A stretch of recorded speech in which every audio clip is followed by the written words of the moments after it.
MVP front. First of all, congratulations on a successful UFC debut. I guess the Octagon jitters, were they real when you made that walk in there? It's weird because, you know what, from start to finish, I felt confident. And then, you know, when I got in there, it wasn't like I wasn't confident. I was still feeling confident, but my body just wasn't functioning in the way I wanted it to. I don't know what it was down to, but it's the first one. You know, I did what I needed to do to win. I felt miles better than him, and I just felt like I could have done a lot more, and definitely have got the finish if I was, you know, in order. But you know, we got the dub. Did that feeling last the whole fight, or like after the first round, you actually just shake off? Yeah, I'd say I just, you know, towards the end of after the first round. So after the first round, I was like, body's feeling a little bit, and it's not even like anything actually happened drastic in terms of bite to me. But like I said, you know, I like to be very hard on myself, winning or losing. So I think that's just me, just really, you know, wanting to be better, wanting to do more, wanting to give more to you know, the fans that come to, you know, pay their money to come and see me. In terms of the actual fight, could you get a sense of him getting frustrated in there? Because it looked like he was just shaking his head and stuff. Yeah, no, definitely. I could definitely see he was frustrated. And I always say the same thing. When from the outside looking in, it's easy to go, oh, you know, I'll just do this, you know, I'll just kick his leg and just do this. And then when you're actually in there, you know, the reality check is real. I am a lot faster than, you know, it may seem. I know people can say, oh yeah, you can see that he's fast, but when I actually hit you with something, it's really fast when you're trying to land shots and nothing's landing. It's frustrating. He's used to being in a fight, and that's what he feeds off. And I'm used to not being in a fight. I'm just used to beating people up, so it would just work better for me. Well, to go off of that, you know, in between round 1 and 2, Kevin actually said, yeah, he's faster than we thought. This is what you got to love about him. He's again, in his own way, he's extremely entertaining. Like we spoke in, I think it was like, I don't know, the 3rd round. Yeah, we was in a clinch, and he's like, "Man, you slippery as hell." I was like, "You was in the 1st round." He's like, "I must just be that black man cocoa butter." I literally just couldn't do nothing but laugh in that moment. Yeah, it was great. It was great to share the cage with him. Well, I know you were hunting for that finish, but could this have gone better for you? Like there were a lot of those like highlight signature moments. He got you down. You escaped submissions. You got up. You know, you played with him. Could this have gone any better outside of getting the finish? Yeah, no, I think getting a finish, but I just know I could have done more. Like even him putting me in those somewhat dangerous positions just shouldn't have happened. You know, I just made a few silly errors, but I felt confident. You know, recovering, getting back to my feet. You know, escaping the cage multiple times when he's trying to press me on the cage, and he's very good at his elbows. But we worked on that, so we knew exactly which way to exit to kind of stop him from doing those things. So yeah, you know, still a good day in the office. By way of the situation that I was able to kind of, you know, navigate through, but I always want to do more. In your post-fight interview, you said, you know, you felt you still had a lot of work to do in there. Is that just your own self-criticism, or do you have like specific things you need to work on? Yeah, it's definitely me. Definitely me. I want to be better. I want to do better. And don't get me wrong. Let's say 2nd round, 3rd round, I got the finish. I would have said the same thing.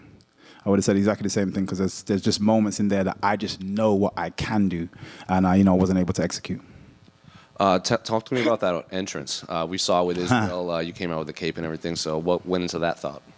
To be fair, we had quite a bit more. It would have been even more entertaining. UFC was like, you know, calm down, it's your first one. So yeah, we had to strip it back a little bit. But I just like to make it a show, and it helps me. It helps me just relax when I'm just putting on a show. It just helps the time fly by and have the best time ever. When I'm in that mode, I feel like I'm the most dangerous. And last one for me: when would you like to get back into the Octagon? And I know the UFC hasn't been to the UK yet this year. Is it a no-brainer that you're going to be on that card? No, it's hard to say. I think it's June, isn't it? July. It depends. It depends. We go back. I don't like to make those kind of decisions. My coach, my manager, you know, they'll sit down. We'll go through what I know I need to work on. What you know, my coach wants me to work on, and we'll navigate and say, look, is that the right time to get back in? Yes, no. We'll go from there. But you know, if I could fight next week, I'll fight. Do I have any cuts on me? Yeah, exactly. That's. My God. What were you and Kevin talking about after the fight? Obviously, he was frustrated, but it looked like you had like quite a long exchange in there.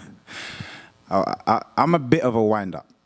And seeing that he was frustrated straight afterwards, I was like, oh, you could have done a lot more in there, couldn't you? He's like, what did you say? I was like, you could have done a lot more. And he's like, yeah, I hate fighting guys like you. You move too much. But yeah, no, it's, you know, it's just a little bit of banter, so just between us, but it's all good. Is there a part of you that feels like it took you, you know, your journey was a long one to get to the UFC? Is there a part of you now that feels like, oh, I got to like rush this now. I've got to make the most of it, try and get as far as I can, as fast as I can? Or do you think, no, I'll take it at my own pace. The opportunities will come when they come.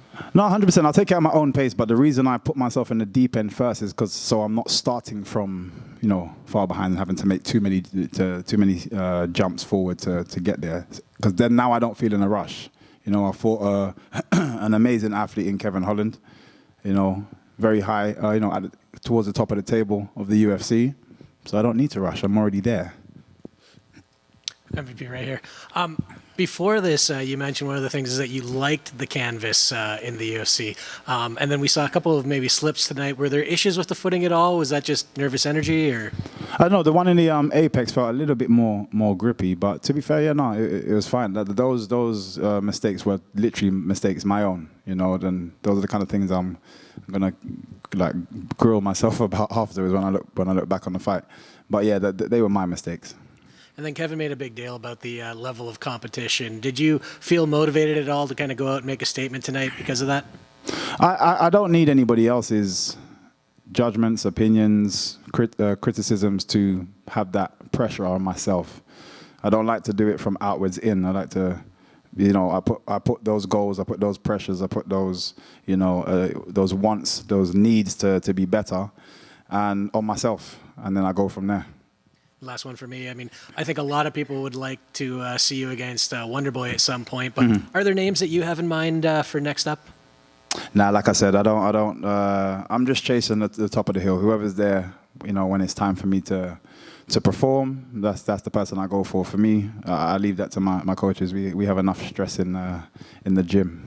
Congrats. Thank you. Michael, just one.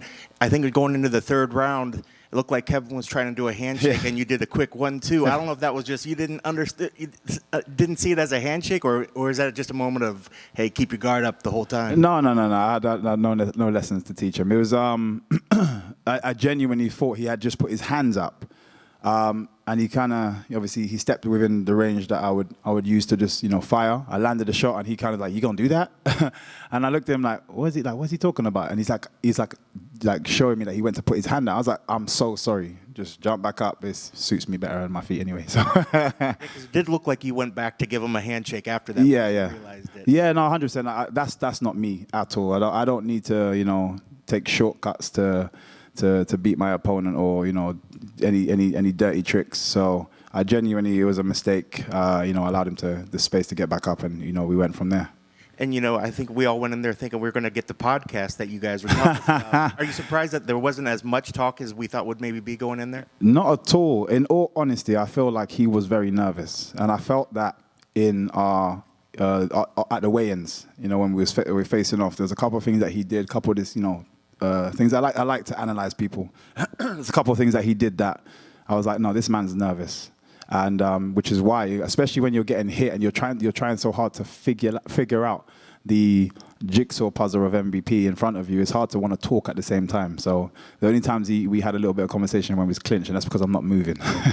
I was going to say, it definitely seemed like the movement was very frustrating for him, because then when he would try to catch up to you, he'd throw these big shots and you just ducked under. Was that a big part of the game plan? Did you know that you would frustrate him with the movement?